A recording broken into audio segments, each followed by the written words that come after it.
Hello students of class second.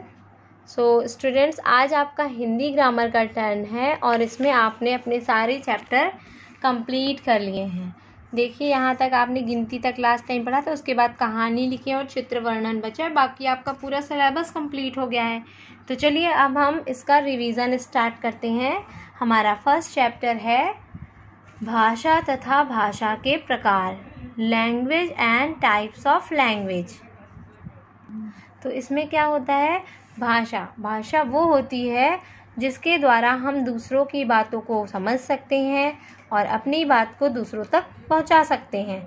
तो भाषा हमारे जीवन में बहुत ही महत्वपूर्ण होती है और इसके बिना हमारा जीवन अधूरा होता है। भाषा से हम अपनी बात दूसरों तक पहुंचा सकते हैं और दूसरों की बात को सुनकर समझ सकते हैं। अब कह रहा है, अगर हमारे पास भाषा ना होती तो हमारा जीवन कैसा होता। बताइए, ये जो दो लड़कियां हैं ये आपस में बातचीत का प्रयास तो कर रही हैं, लेकिन लड़कियां एक दूसरे से बातचीत करना चाहती हैं पर कर नहीं पा रही क्योंकि उन्हें भाषा का ज्ञान नहीं है। अगर हमें भी भाषा का ज्ञान नहीं होगा तो हम एक दूसरे से बात नहीं कर सकते और ना ही अपनी बात दूसरों तक पहुंचा सकते हैं, ना दूसरों की बात को समझ सकते हैं। तो लिखा है, उपर्युक्त चित्र से यह स्पष्ट होता है, ऊपर के चित्र से पता चलता है कि भाषा के बिना हमारा जीवन अधूरा है। भाषा शब्द भाष धातु से बना है। किस धातु से बना है? भाष धातु से। इसका अर्थ है बोलना। भाष का मतलब क्या होता है? बोलना।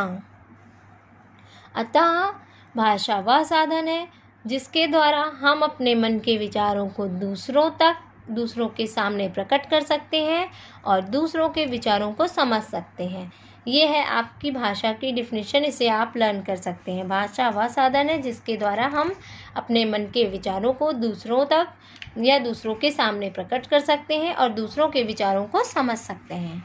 दूसरा है भाषा के रूप। अब भाषा कितने प्रकार की होती है ये देखिए।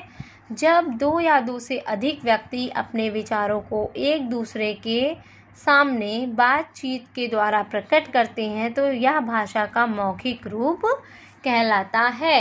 यानी कि भाषा मतलब कितने प्रकार की होती है? दो प्रकार की होती है, एक मौखिक भाषा और एक सांकेतिक भी होती है, लेकिन आपके चैप्टर में नहीं है।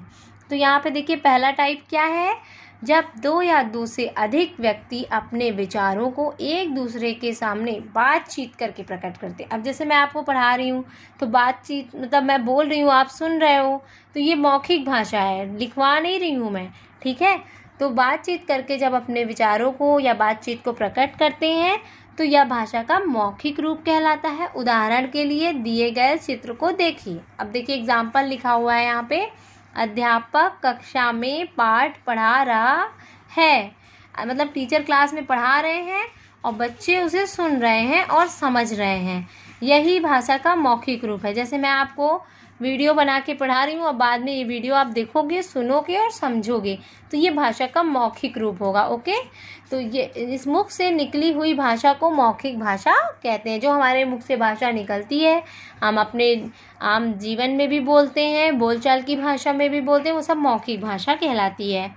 देखिए, जब हम अपने विचारों को लिख कर प्रकट करते हैं तो वह भाषा का लिखित रूप कहलाता है। अगर मैं आपको ये लिखवा दूँ बोर्ड पे, कॉपी पे आप लिख लो, तो कोई भी, अब जैसे अखबार पढ़ रहे हो तो वो लिखा हुआ अखबार है ना, उसको आप पढ़ रहे हो तो वो लिखित रूप है। तो क्या कह रहे हैं, जब हम अपने विचार को लिख कर प्रकट करते हैं तो वह लिखित रूप कहलाता है। अब आप अपनी कॉपी पे कोई लिखते हो क्वेश्चन आंसर, तो वो क्या होता है? लिखित रूप होता है, लिखित भाषा होती है। ओके, अध्यापक श्याम पट्ट पर कुछ लिख रहा है। अब अगर टीचर ब्लैक बोर्ड पे कुछ लिखेंगे तो बच्चे उसे पढ़कर समझ रहे हैं, तो बच्चे उसे समझेंगे, लिख देंगे जब तो यह भाषा का लिखित रूप होगा। लिखित का अर्थ होता है लिखा हुआ। हम अपने विचारों को बोलकर अथवा लिखकर दूसरों तक पहुंचा सकते हैं। अब भाषा में क्या है? भाषा विचारों को प्रकट करने का साधन। कैसे प्रकट करते हैं विचारों को? बोलकर और लिखकर। मौखिक भाषा का मौखिक रूप बोलकर होता है और लिखकर भाषा का लिखित रूप होता है। तो कह रहा है अलग अलग क्षेत्र में अलग अलग भाषाएं बोली जाती हैं। इन भाषाओं के अलग अलग नाम है। जैसे अलग अलग राज्य में हर जगह की भाषा अलग अलग होती है। तो जैसे हिंदी, उर्दू, तमिल, पंजाबी, कन्नड़, मराठी, मणिपुरी, असमिया आदि। तो इस संसार में सभी प्राणियों की अपनी अपनी भाषा है। पशु पक्षियों की भी अपनी भाषा होती है। गाय, भैंस, बकरी आदि सभी की भी अपनी भाषा है। वे उसे ही आपस में समझते हैं, उनकी भाषा को हम नहीं समझ सकते। जैसे कुत्ता भौं भौं करता है और कौवा काँव काँव करता है ना, तो वही है। अब देखिए पोयम के जरिए आपको बताया गया है, लिखना, पढ़ना, बोलना, सुनना भाषा के दो रूप कहलाते, दोनों रूप जिसे हैं आते, वही भाषा को समझ है पाते। समझ में आया कि जिसको लिखना, पढ़ना, बोलना, सुनना ये भाषा के रूप होते हैं और ये दोनों रूप जिसको आते हैं वही भाषा को समझ पाता है। तो आपका यहाँ पे रिवीजन है। फिर उसके बाद आपकी एक्सरसाइज थी कि खाली जगह भरिए। ये मौखिक है। भाषा के कितने दो रूप होते हैं? तो दो रूप होते हैं। लिखित, मौखिक, दो रूप होते हैं ना। फिर भाषा के मौखिक रूप का उदाहरण, आप मौखिक रूप का उदाहरण बता दीजिए कि जैसे अध्यापक कक्षा में पढ़ा रहे हैं और बच्चे उसको सुन रहे हैं। खाली जगह भरिए में क्या है? डैश डैश द्वारा हम अपने विचारों को दूसरों तक पहुंचाते हैं। चुप्पी के द्वारा कि भाषा के द्वारा? तो भाषा के द्वारा है ना, तो यहाँ पे हम भाषा फिल करेंगे। आपने फिल भी किया होगा। फिर भाषा के कितने रूप होते हैं? 2 या 4? तो 2 होते हैं। भाषा के द्वारा हम दूसरों के विचारों को समझते हैं कि नहीं समझते? तो समझते हैं। जब हम बोलते हैं तो दूसरे सुनते हैं या पढ़ते हैं? सुनते हैं ना।